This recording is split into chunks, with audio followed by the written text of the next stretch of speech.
नमस्कार विद्यार्थी मित्रांनो, आजच्या या मराठीच्या व्हिडिओ लेक्चरमध्ये सर्व विद्यार्थ्यांचं मनपूर्वक स्वागत. मागील व्हिडिओ लेक्चरमध्ये आपण वीरांना सलामी लेखिका अनुराधा प्रभुदेसाई यांचा पाठ अभ्यासलेला आहे आणि आज आपण रंग माझा वेगळा कविता क्रमांक 6 कवी सुरेश भट यांची कविता अभ्यासणार आहोत.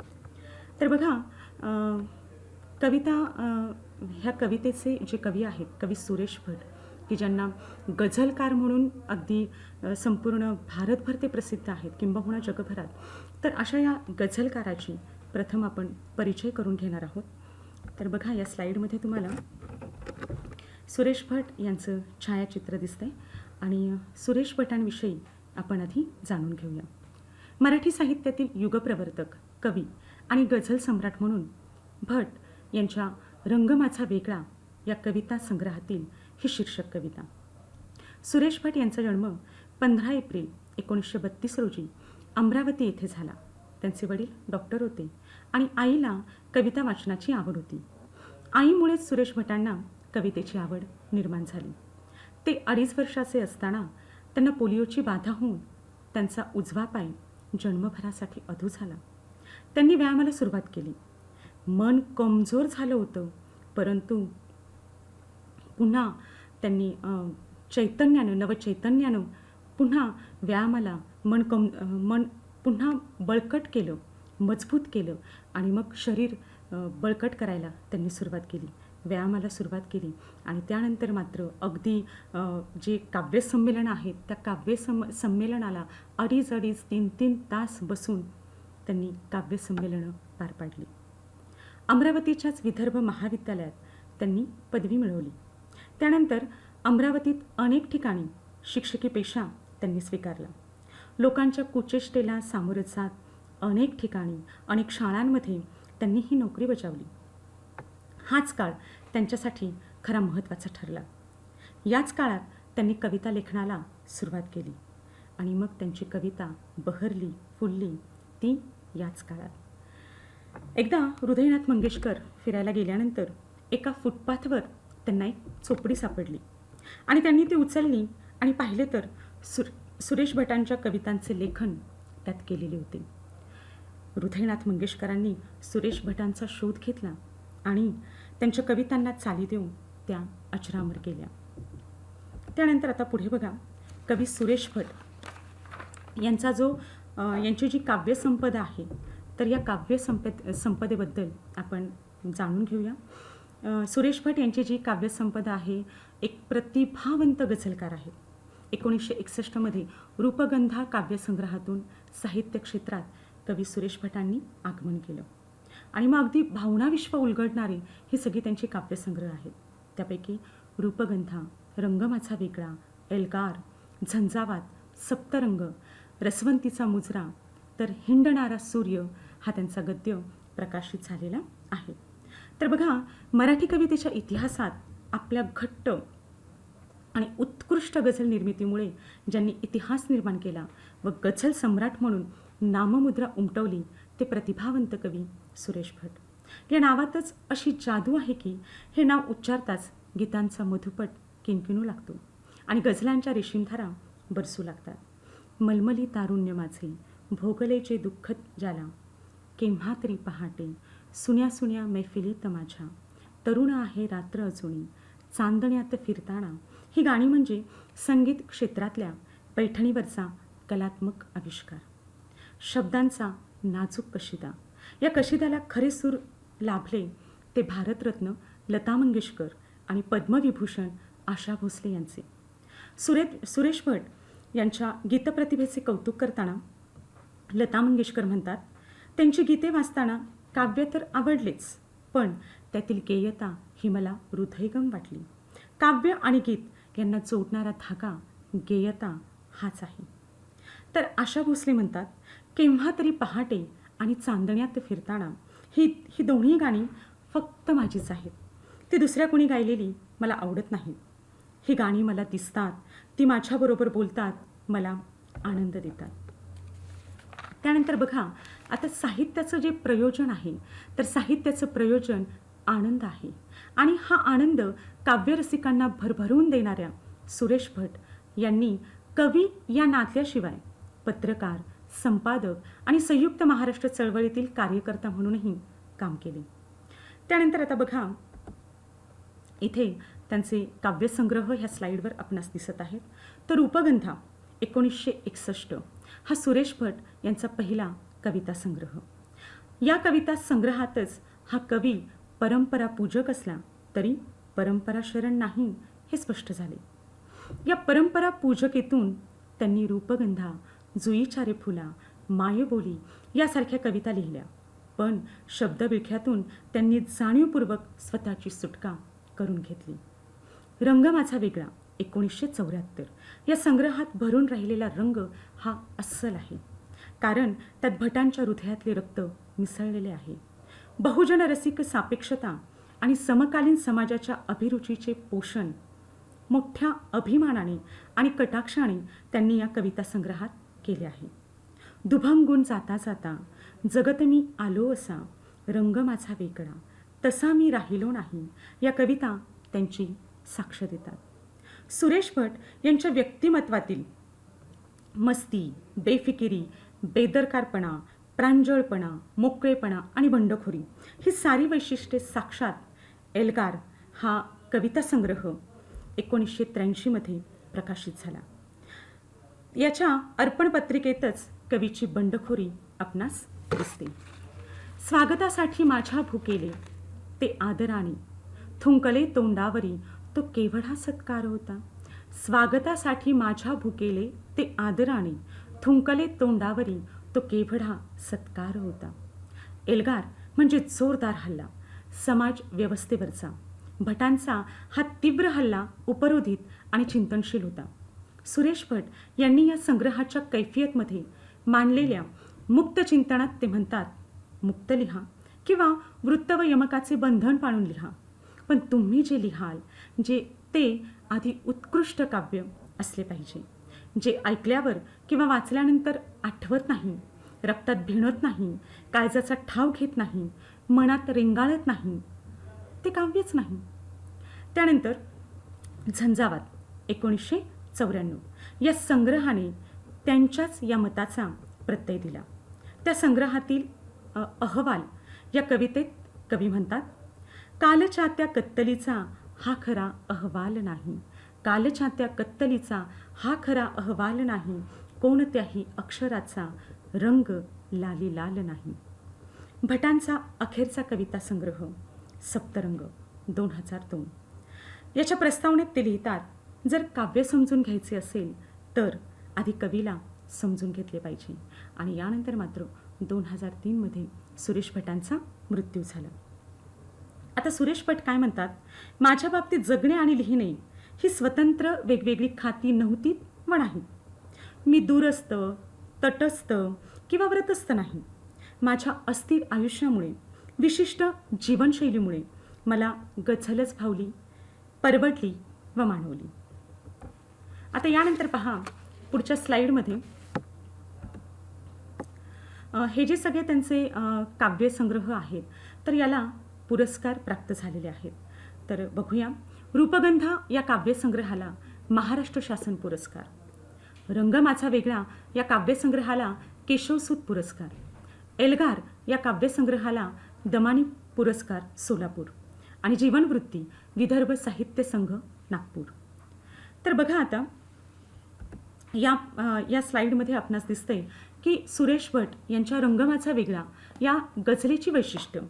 तर आता सुरेश भट यांच्या गझलेची वैशिष्ट्य बघण्यापूर्वी गझल म्हणजे काय किंवा गझल हा काव्यप्रकार म्हणजे नेमका काय, तर तो अगदी आपण थोडक्यात जाणून घेऊया.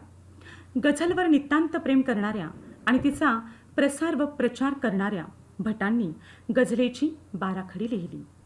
त्याची व्याख्या करताना ते लिहितात, एकाच वृत्तातील एकच यमक याला काफिया असं म्हणतात व अंत्ययमक याला रदीफ असं म्हणतात.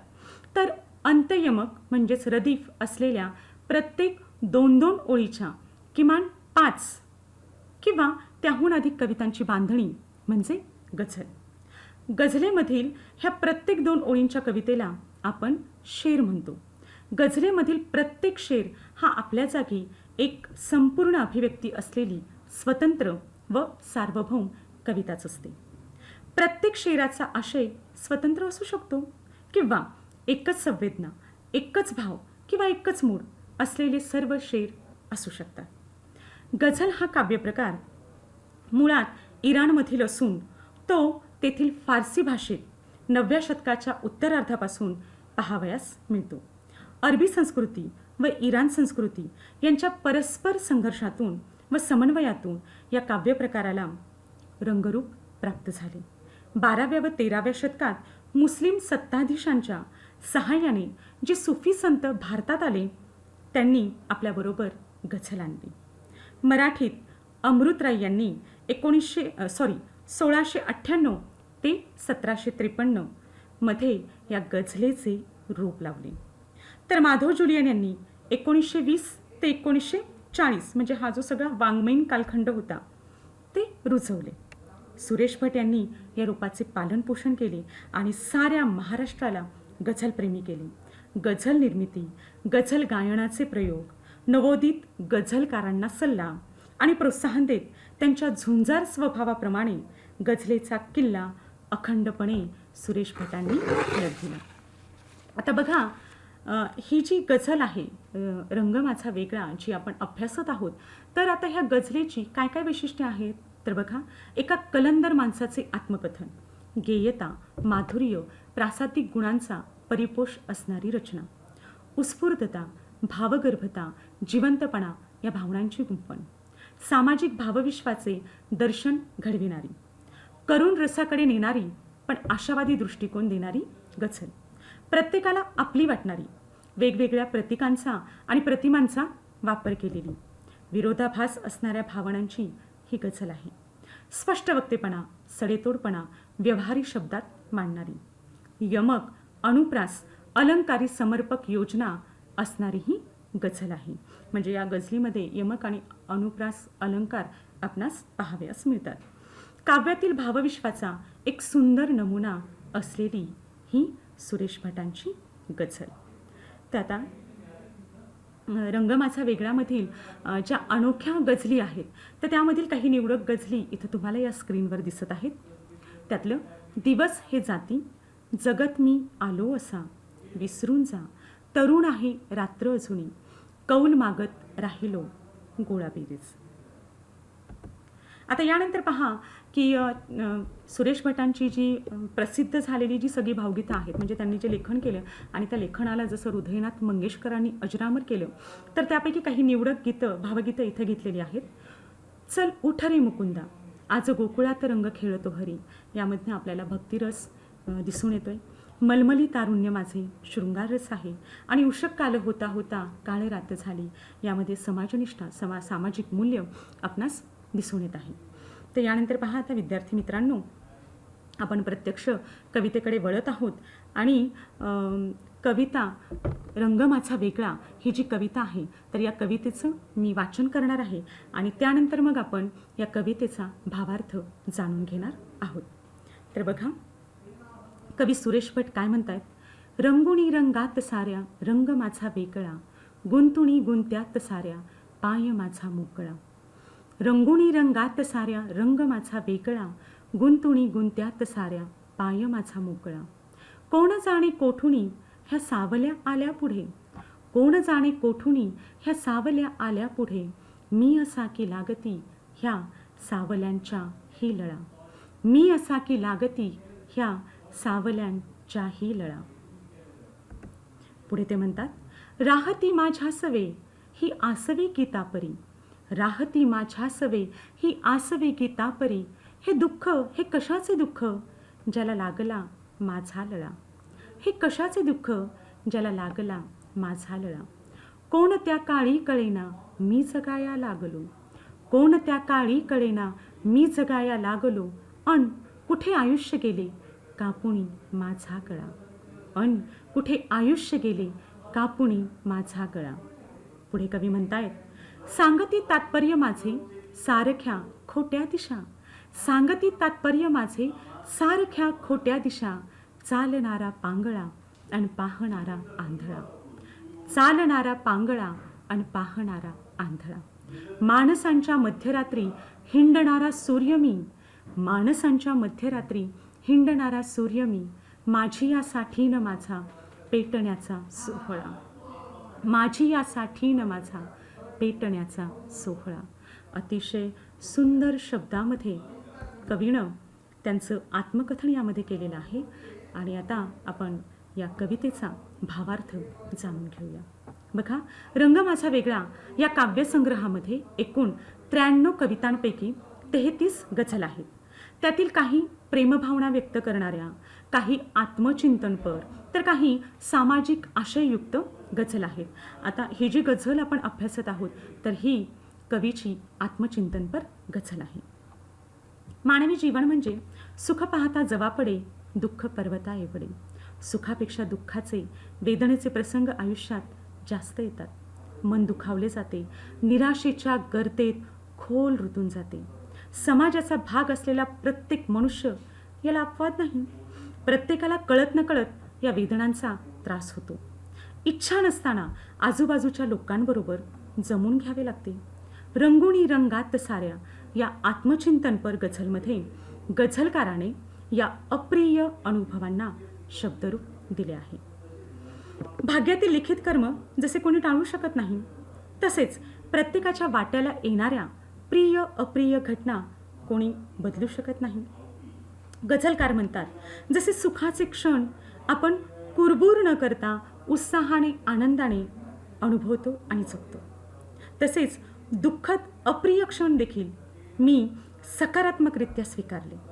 त्यामुळे नको वाटणाऱ्या त्या क्षणांना सुद्धा कवीनं अगदी सहजपणे झेलून घेतलेलं आहे, ते झेलू शकलेले आहे.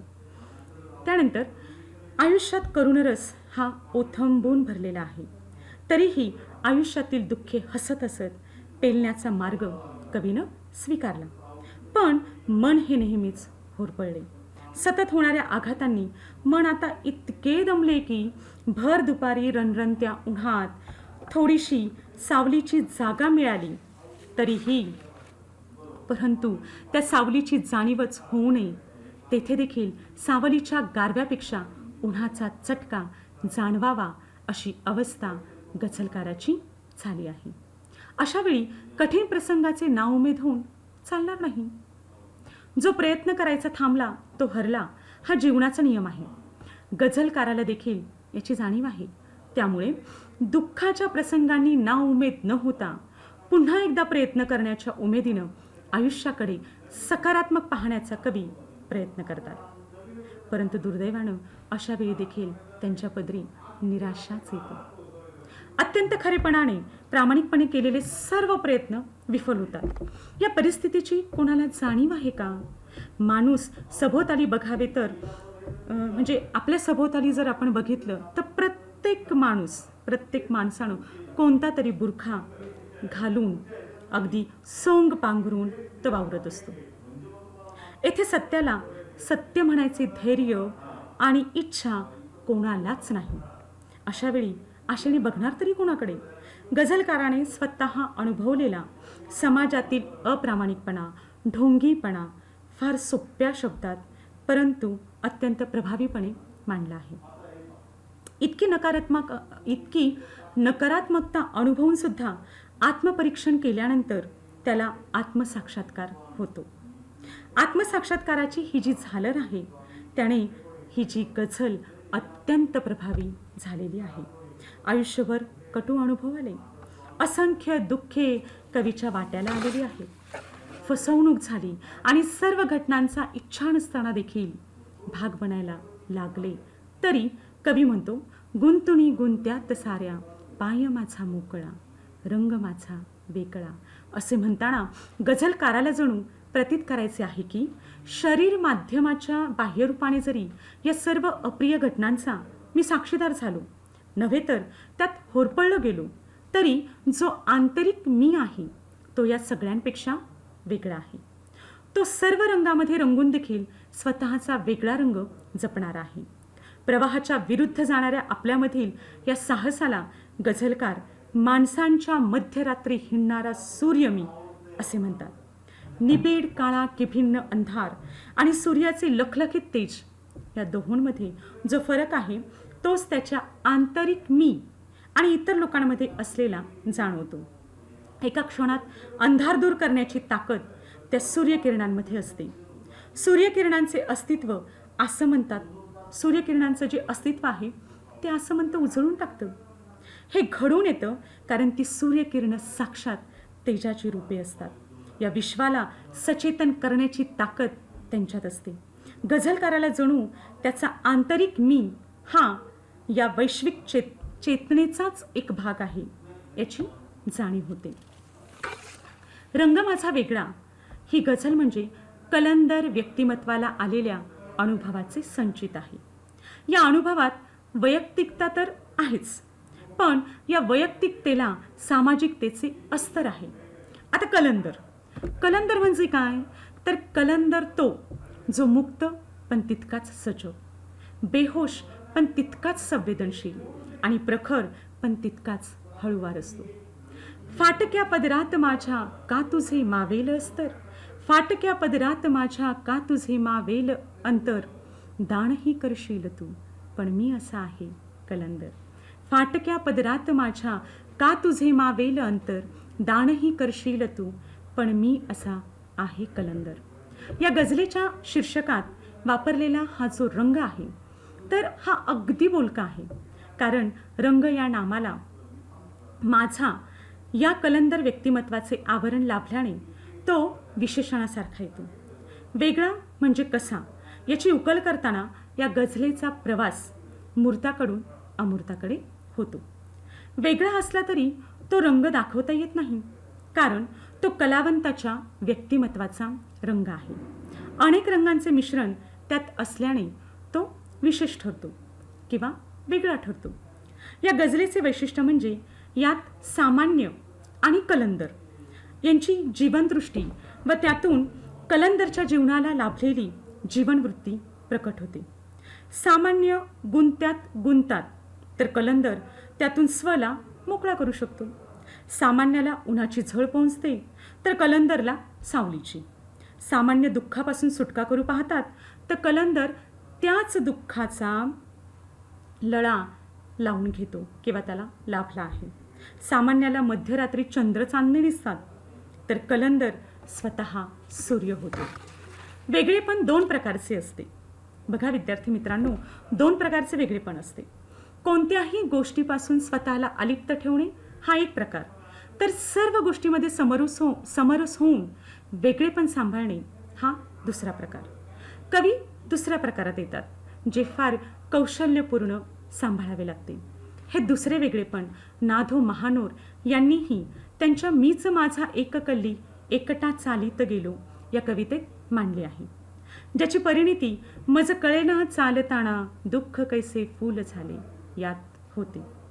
गुंता या शब्दातून जाणीव व नेणीव या पातळीवर माणसाचा पर्यायाने समाजाचा संघर्ष चालू असतो.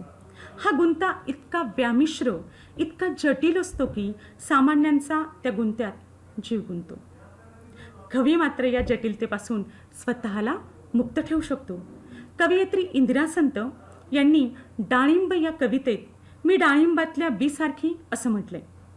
म्हणजे म्हटले तर सगळ्यांबरोबर पण तरीही स्वतंत्र. स्वतःच्या अस्तित्वाचा रंग अलग आणि शाबूत ठेवण्याचा या कलंदरचा प्रयत्न आहे. ऊन आणि सावली ही खरं तर विरुद्धार्थी शब्दजोडी. उन्हाची प्रखरता जाणवते तेव्हाच त्यात पडलेल्या सावलीचाही प्रत्यय येतो. ऊन म्हणजे आयुष्यात येणाऱ्या दाहक अनुभवाचे प्रतीक. सामान्य माणसं यापासून सुटका करू पाहतात, तर कलंदर या सावलीच्या झळाही आत्मसात करू पाहतो, कारण या झळांमधील वेदनेत सर्जनाचे अंकुर आहे. याची जाणीव त्याला सतत होते, त्याची जाण त्याला आहे. समाजाकडून जेव्हा कलावंताला सावली मिळते म्हणजेच सावलीतील छुपी दाहकताही मिळत असते. दुःख ही सावलीची पुढची पायरी ठरते. सावलीच्या झळा सोचणे तर दुःखाचा लळा लावून घेणे हा कवीचा स्वभाव आहे. कोणत्याही निर्मितीच्या मागे दुःखाचे मूळ असते. म्हणून सुरेश भट यांच्या या कवितेमध्ये की माझी या गीतात वेडे दुःख संतांचे भिणावे किंवा वाळल्या वेलीस माझ्या अमृताचे फुल यावे. म्हणजे ह्या काव्यपंक्तीमधून कवी आपणास सांगतात की दुःखाचा डोंगर जरी आहे किंवा दुःख जरी मी भोगत आहे, परंतु ह्या दुःखामधून मी माझा मार्ग निवडलेला आहे. त्या दुःखाचं रडगाणं कवी इथे करत नाही. आणि म्हणून पुन्हा कवी म्हणतो, माझी या गीतात वेडे दुःख संतांचे भिणावे वाळल्या वेलीस माझ्या अमृताचे फुल यावे. दुःखाची परिणिती अतिउच्च निर्मितीत असते. आसवे अश्रू हे जसे जीवनाचे अविभाज्य घटक आहेत, तसेच कवीसाठी ती त्यांची गीती आहेत. कलाकाराचे जगणे हे अंतर्बाह्य कलेनेच व्यापलेले असते. दुःख हवे, कवयित्री पद्मा गोळे म्हणतात, यांची जी कविता आहे दुःख हवे, तर ही कविताही या ठिकाणी स्मरते. आयुष्य वाट्याला आले आहे म्हणून जगणे आणि वाट्याला आलेल्या आयुष्याचा अर्थ समजून जगणे यात मात्र फरक आहे. कवी आयुष्याचा अर्थ समजू पाहत असतानाच समाजाने विश्वासघात केला, समाजाने पुन्हा पुन्हा कवीला नाउमेद केले, या शोकात्मक भावना यातून व्यक्त होतात. तर बघा आता पुढे जसं कवी म्हणतायत की खोट्या दिशा, तर खोट्या दिशा म्हणजे इथे त्याचं वर्णन करताना कवी म्हणतात, चालणारा पांगळा आणि पाहणारा आंधळा ही विरोधाभासात्मक रचना येते. यातून दिशाही नसणारा समाज, मानसिक पंगुत्व स्वीकारलेली आणि दूरदृष्टी गमावलेली समाजाची वृत्ती कवीच्या जीवनाचे मूल्यमापन काय करणार? त्यांच्या जीवनाचे सार ते काय सांगणार? तरीही हे घडते. कवीला समाजाकडून मानहानी मिळते. या साऱ्याचा विलक्षण संताप यातून दिसतो. कवी समाजापासून स्वतःचा पाय का मोकळा करून घेतो, त्याचे उत्तर या कडव्यांमध्ये आपल्याला गवसते. मध्यरात्री हिंडणारा सूर्य हा कल्पनाविलास चौकटीबाहेरचा असला तरी अर्थपूर्ण आहे. हा सूर्य आकाशातील नाही, तर कवीच्या रूपाने माणसावर होणाऱ्या अन्यायाविरुद्ध लढणाऱ्याचे प्रतीक आहे. समाजाने कवीला कितीही फटकारले तरी सामाजिक बांधिलकी न सोडणारा हा कवी आहे. पेटण्याचा सोहळा यातून चिडणे, संतापणे, पेटून उठणे हे व्यक्त होत असले तरी अंतिमतः तो समानतेचा सोहळा होईल यावर कवीचा विश्वास आहे. आणि पहा, अगदी शेवटी जर आपण बघितलं तर ह्या कवितेचा जो सगळा कवितेचा जो सगळा भावार्थ आपण पाहिलेला आहे आणि अगदी भावनावश होऊन कवीनं त्यांचं आत्मचिंतन यामध्ये केलेलं आहे. आणि मग शेवटी या कवितेचा सार जो आहे तर तो काय आहे, तर चिंतनशीलता हा गाभा असलेल्या या गझलेत कवी सुरेश भट आपण स्वतः व इतर लोक यांचा परस्पर संबंध शोधत राहतात. जीवनाचा वेगळा रंग कसोशीनं जपण्याचा प्रयत्न करतात. आणि हे करतानाच अनुभूतीतून येणारी जी पृथगात्मकता आहे ती मात्र कवी जपतात. गझलेतील पहिल्या द्विपदीतील, म्हणजे पहिली द्विपद, पहिल्या ज्या 2 ओळी जर आपण बघितल्या, बघा इथे आपल्याला स्लाईडवर दिसते, तर ह्या द्विपदीमधील वेगळा, मोकळा, त्यानंतर या यमकांना अनुसरून नंतरच्या द्विपदीमधील झळा, लळा, आंधळा व सोहळा ही यमके आली आहेत. आणि ही जर सगळी कविता आपण पाहिली किंवा ही जर गझल आपण जी आत्ता अभ्यासलेली आहे, तर अनुप्रास या रचनेमुळं ह्या गझलेला उत्कृष्ट गेयता प्राप्त झालेली आहे. आणि मग या कवितेमधनं आपण काय काय शिकलो, तर सर्वात महत्त्वाचं म्हणजे संवेदनशीलता व सौजन्यशीलता या नैतिक मूल्यांबरोबरच स्वजागृती, समानुभूती, समस्या निराकरण, सर्जनशील व नवनिर्मिती कौशल्य, आंतरव्यक्ती संबंध ही जीवन कौशल्यही या कवितेमध्ये आपणास पाहावयास मिळतात. त्या पद्धतीनं तसेच देवप्रिया म्हणजे हा जो सप्तमात्रक अक्षरगणवृत्त आहे, तर सध्या तर आपल्याला अभ्यासण्याकरता हे अक्षरगणवृत्त नाही, परंतु सप्तमात्र अक्षरगणवृत्त जे आहे देवप्रिया, तर ह्या अक्षरगणवृत्तामध्ये ह्या संपूर्ण गझलेची किंवा ह्या कवितेची कवीनं रचना केलेली आहे. तर अशा पद्धतीनं अतिशय उत्कृष्ट आणि सुंदर अशी ही सुरेश भटांची कविता आहे.